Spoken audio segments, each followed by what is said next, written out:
Good evening and welcome back to Team Fortress, Transport Fever 2. I always think of that when I shorten it to TF2. Anyway, hello, good evening. We are making lots of money.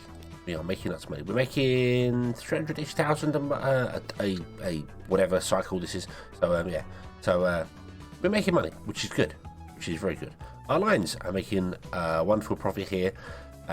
This number is interesting because it seems to be based on the current. I'm going to say the word month, but it's not month because we're running at quarter speed. So it's whatever the cycle. I don't know, two to four. So it's about 2 months. But then it's not 2 months because sometimes it goes. It's 2 to 4, 5 to 6, 5 to 7, 8 to 10. So it is kind of 2 months, I think, or 2 weeks. At the week, I don't know, whichever way. Anyway, the cycle. So this shows us the money it's making on the cycle, but it does do weird things like this, like saying this line's now making 200,000. That's not, but that's not the number you should look at. It's this one here. It's the rate number. This one stays constant. This is the yearly transport between place to place. I don't know if this takes into account the slower speed, so it might do. Doesn't matter. Whatever gain speed run it on, it doesn't matter. So this line here, the lower line, which is the shorter one, is doing 84. And this line, which is the longer one, is doing 68. But they can definitely be faster. This is only getting 62 of 200 wood in. And this is only getting 47 of 200 wood in. So we need to make these faster. They can deliver more goods. The Forester can definitely keep up. It's only running at 55% speed, so it can definitely be going faster. You got to remember that's also the trains and the carts, so I'm not sure exactly how much the trains are taking from it, but the easiest way would be to add a second train on each run, which would be brilliant and fantastic, but it would cause everything to jam up and break and go terribly wrong.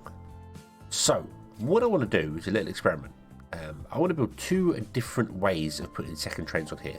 The short one, we're going to put a bypass in. So we're going to have a small bypass parking area here and a small bypass parking area here, so the train can come out, go into the siding, and then drive down, go to here, and then come out, and then a train that's coming. Well, as this train's coming back, if another train's coming up, it can drive to the side and park and wait, and then this train will go by, and then it will go by up here, and then this will do the same, and that's the easiest way to do that. This one, however, I'm going to build a second rail. I'm going to have one rail go up and one rail come down, which seems a little strange, but I want to try the 2 different approaches and see what effects they have. Do 2 rails give us better throughput than a parking one going on there? And I know it's difficult to do because they're different lengths in rails. They're not the same length, but we can just look at the rate. So if this one doubles to 160 and this one doubles to 168 and this one doubles to 136, then we know they're both exactly the same. But if this one gets a better through rate than this one does, we know that the double line system works. The drawback to this is that it doesn't take into account the maintenance for the lines, for the tracks. At least I don't believe it does. So I've got a railroad here. We have maintenance for tracks, which isn't a lot. Anyway, it's only 18,000 for all the tracks we've got right now. But it doesn't take that into account in the line, I don't believe. So it's difficult to know whether a second line would be cheaper because we'd add a small amount of maintenance. So anyway, let's give this a try, shall we? Pause again. Okay. What I'd like to do realistically, if I can.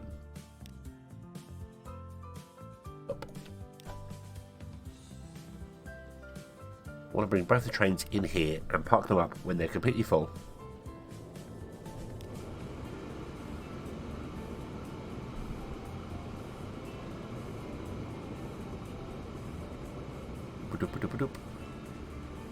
One, so they're out of the way. Oh. Okay, so you're right. Bottom there. One, they're out of the way. But 2, it also means they're both at a standing start area. So, yeah. Okay, so let's build a bypass. With the bypass first, because that's going to be the easy one with the 2. I'm going to start here just after the signal, and I'm going to drag out, and we're going to go next to the line, I'm just going to drag it out until it tells me that it can do it, which is there. Yes. I then need to drag this out a certain distance. Like it needs to be 80 meters because the train is 80 meters long. Well, the station's 80 meters. The problem is that it doesn't tell me. Oop, right, that again. How long this is. So I have no idea how far I'm dragging out. I have to just kind of guess.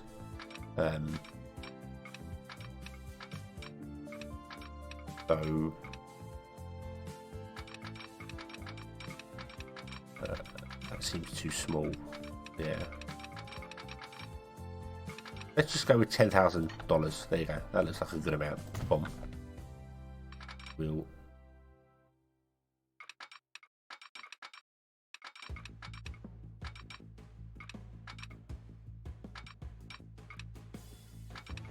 nudge this up to there. There we go. Okay. Boom. Right. And then we do the same over here. So we come off the end of the station, and I'll look off the end of the station this way, because we might want to add another rail in there at some point. Boom. Yes. And we go along next to the rail. 10,000. That. Then we do this. Now I know full well.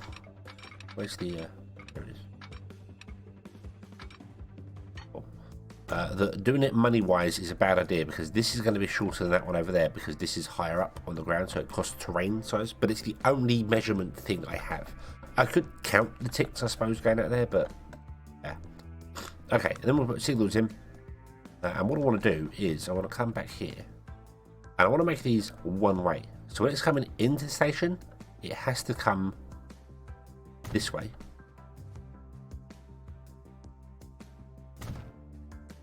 And when it's leaving the station, it has to go this way. Like that. So when the train coming in, we'll go on the off track, out, and then back again. And the train coming out, we'll go on this track and go. So they'll stop here and wait for a train to pass, and so on and so forth. Exactly the same here. So they come along. They're going to go out there, in there, out there, in there. Cool. There we go. Awesome. Okay. So that's our first very simple passing track. And you can see there the signals have one dot on them, so that means they're one-way signals. Cool. Now for the other one. Now this one I'm going to come from just after the track and do the same. It's going to go. No, it's not. No, it's not. Let's test that. It's going to actually come. I want to say from the station, but I don't think it can because of how we structured stuff there. No.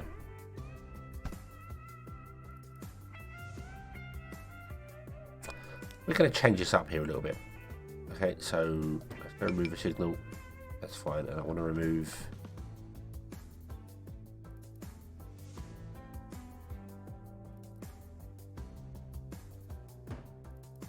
Yeah, like that. Okay. Run this out to there, like that, and then we should be able to cross the two.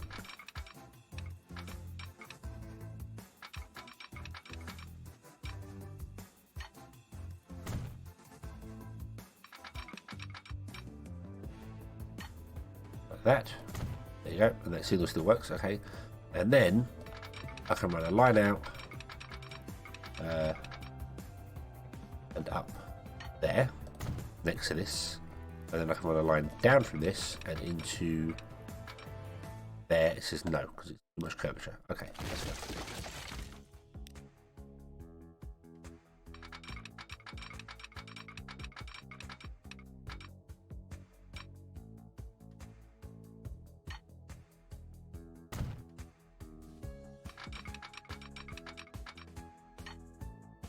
Yes, and then run this all the way along the edge. Collision? Why is there a collision? Don't have a collision. You should be parallel. Why are you not parallel?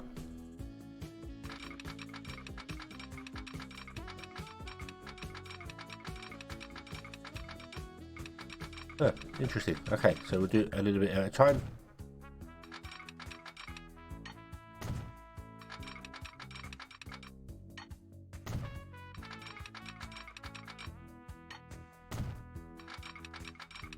Okay, put on. And now we have two choices here. We could put in a second track, or we could merge them. I think I'm going to merge them at the end. So, come back here, and it's going to come out like that.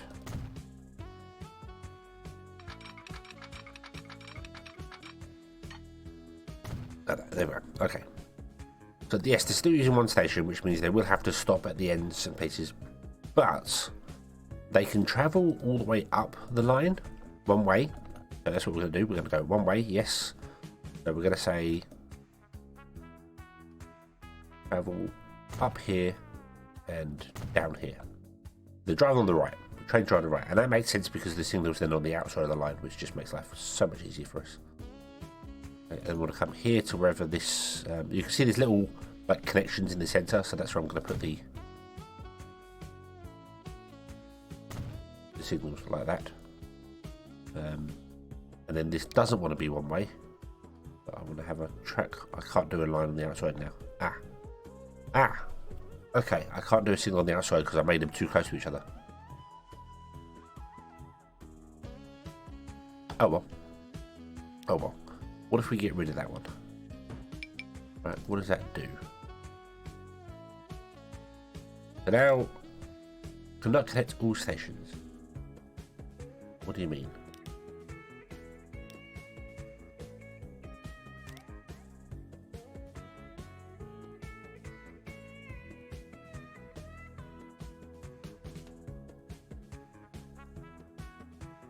Yes, you can. Yes, you can. Why would one signal in here?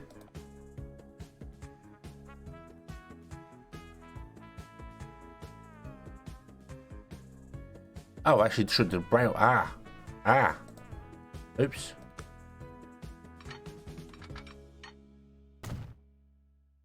There we go. Okay. I think that'll be okay because these are going to be smart enough to know, hey, if there's a train going to wherever the train's going to their station, I will wait here till it's free. So I don't need them here. And they can still pick whichever side they want to go, that side there. So, okay. So there we go. That's good. So now what we want to do is we want to take this train. In fact, what we want to do is we want to go to our train management. We want to go to the light blue trail one there. Click this train here, and we click the clone button. We have two of them now. And then we click on this one, and we click the train and go clone. Boom. We have two of them now. They get built in the closest rail yard. So they're going to be both in well, they should be both in here, or they will be. Yeah, there's two trains in there, but they're not in there. They're going to move soon. So, okay. Unpause the game. Let the autosave do its thing. And repause the game. Well, in fact, you know what? No, what we'll do is we'll wait for both these trains to come out, and they should park up right here. Actually, no, they won't. They won't. You'll do that. You will come out and park up behind it, won't you?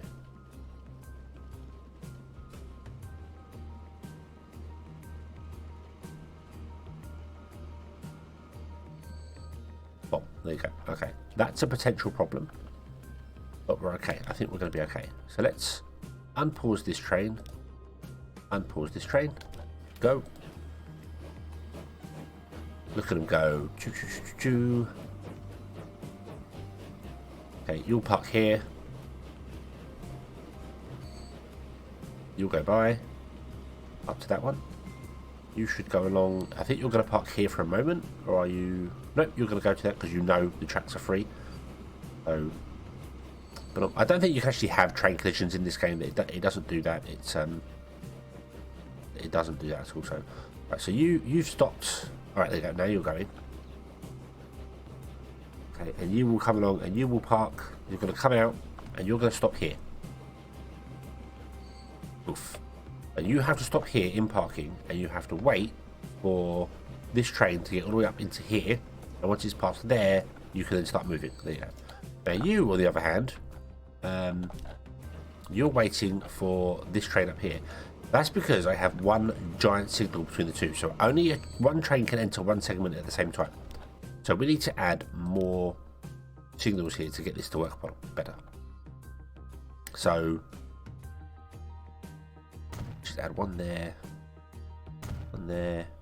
I don't know how often you should add them. I'm just arbitrarily picking a.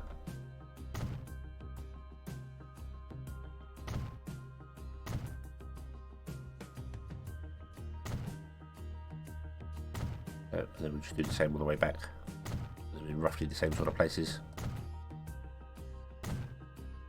And that will allow two trains to travel on the track because they're only one way. So long as the segment in front is clear, it will do its thing. So this train will always go up and then come down again. Now that means that we've got problems for the track. Also, I didn't make them one way. They should have all been one way. There's no way to mass select them all, which is very annoying. Yeah. Oh well, we'll leave them as they are right now. The M1s are one way, that's all that matters. So, yeah, so as you're going up here, you'll pull into here, you can start coming back, and you will drive all the way up the track to here and stop for that one to be free, and this one will come out and travel all the way down here and stop here, and so on and so forth. So these two trains should always move and never be delayed, with the exception if they meet each other at either end, which they shouldn't ever do because they're going to cross somewhere in the centre. These two will meet, will have to wait here and drive up there, which means that these two are definitely slower. So it's basically, as one's unloading, the other one stops.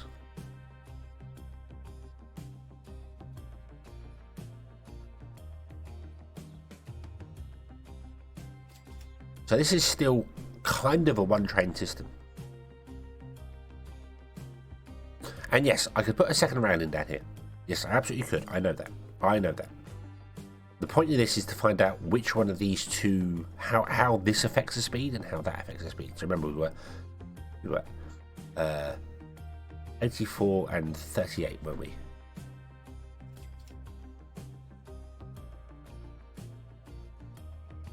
Let's go for a little while. So yeah, so you pass there,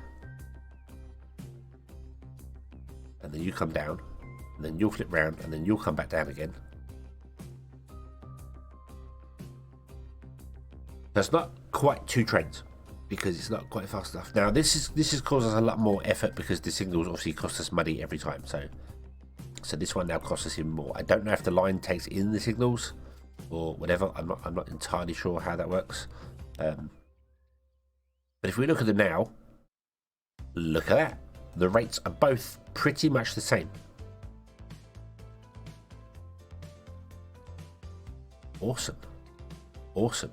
So this one was 38, was it? I believe. So yeah, 38 because no, not 38. 70, 68, and this one was 84 because that one should have gone to 140, 136 was what the aim we were looking at. So this is slightly under double speed, which surprises me a little bit, but I think it will pick up. I think maybe because I messed the seals up to start with, so it's still balancing at the moment. And this one has not doubled. This one's not gone to 160, 170. So two lines are definitely the fastest. To be honest with you, that's pretty obvious. Two lines, yeah, that's pretty obvious that we're going to get. I don't know, as I said, whether the signals will ever come out of the line things. I guess not. I guess that's general maintenance. Yeah, but hey ho, that's just how it's going to go.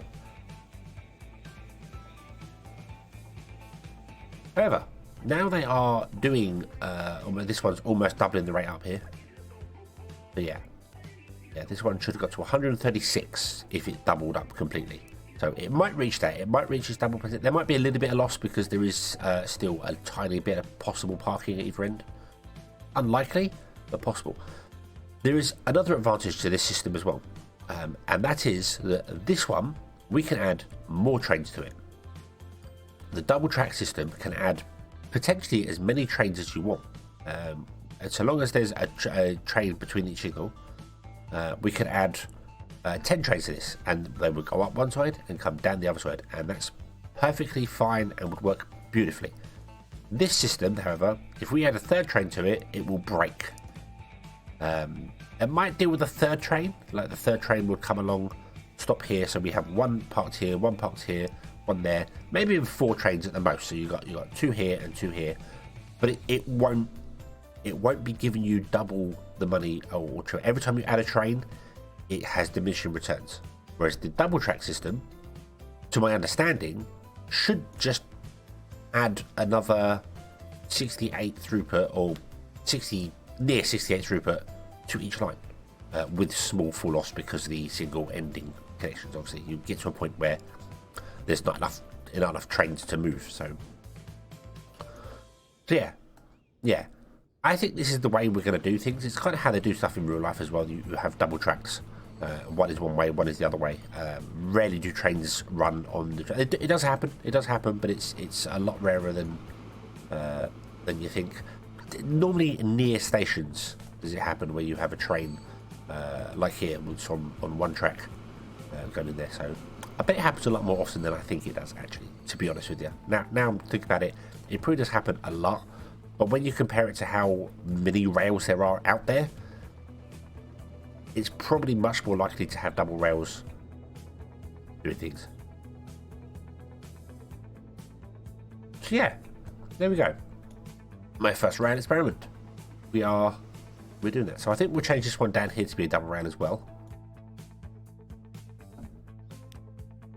to get better throughput on them.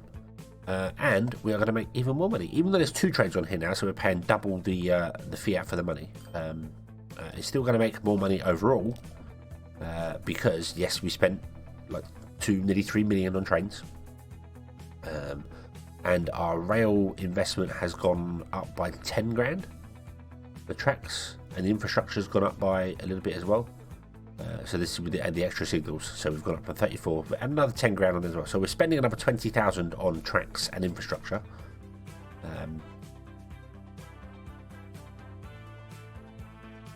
This one doesn't count because that's when it's all kicking in. So this would be the first cycle where it should have been working at full potential. It's still running at the moment, so let's let it go for a moment. Let's see after a couple of cycles, a couple of double months, we see how it goes. We'll see how the actual money comes in. So we were making 300-ish thousand, I think it was beforehand.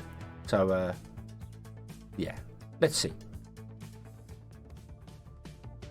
Okay, so now it's run for a little while, and I can see the numbers. I can see that this was a bad investment. Not terrible. It is still making money, and it has made more money. Previously, we were making around 300,000 in total. We're now making 320, 380, 330. So it's sort of in the ballpark of, it's closer to about 330. That's an exceptional month, but yeah, so it's close to 330,000 a month. We have doubled the amount of throughput, which means we've doubled, or pretty much doubled, the amount of money that the lines are making here, which is fantastic. But we've also added another train to it, and the maintenance for a train is nearly 300, or just over 300,000 per train.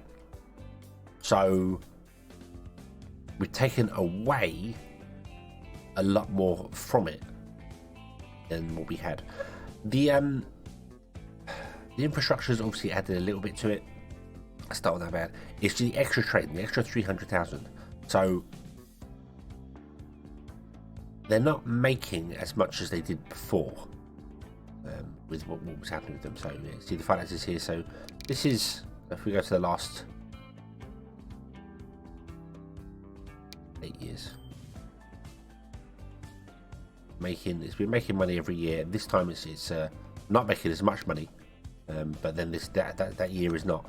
It's difficult to see on this one here because of it's done by year. You've got to wait for whole years and stuff to go by before you can get decent charts on it. But just looking here, I said previously it was about 300,000, and we were making about 600,000 per ticket. So now we've gone up by 300,000 on the tickets, but we've gone down. Well, we were 610,000 per on the tickets. So we've gone up to 9.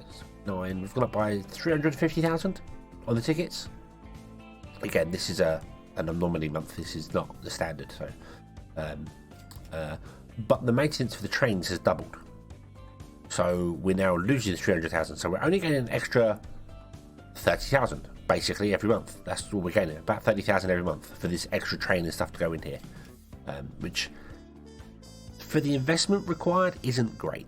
Considering it's 1 point something million per train. Yeah, not great. So how would we improve that? How would we get that working better and doing things? Well, longer trains rather than more trains are a way to go. Longer trains are slower because they have more weight to pull, but they're overall probably better simply due to the fact that you have a single locomotive. The locomotives are the big things that cost the money. If we've got locomotives here, so yeah, this costs 40,000 a year to run, whereas the wagons only cost 20. You can add 2 wagons for the price of another locomotive. So yeah, and as you can see, if you add a locomotive here and then add the passengers, the cargo wagons,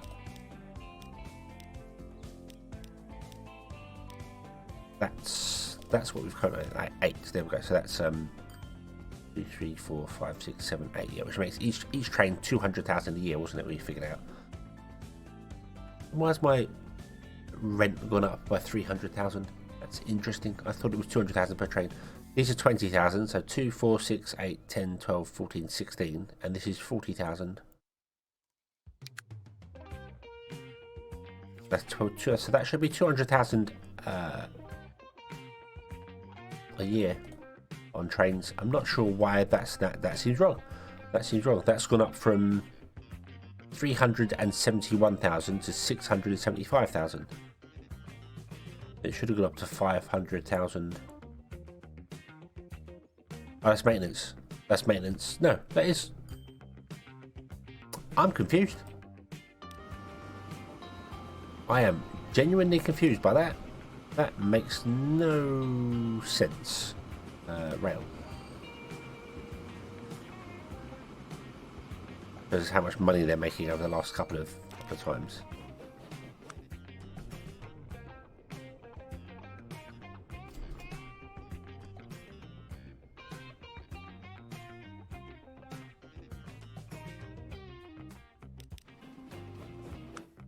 $175. That number doesn't make sense either.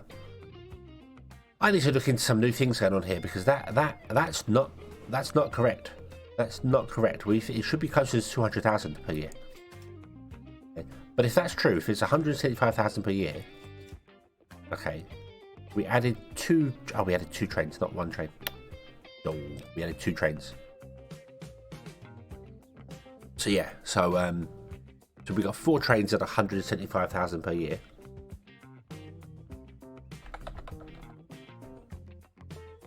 Is 700,000 per year. Yeah, okay. Oh, not per year. Yeah, because it says year, it means cycle because you're supposed to have this running at a higher one, so it means cycle. So yeah, the alignments don't always make sense. So yeah, because this slider here has no basis on the actual game speed. So yeah, it doesn't. Yeah, so yeah, so we're spending, the extra, that makes sense. Okay, we brought 2 trains. I forgot we brought 2 trains. I thought we brought 1. Okay, I must be going mad.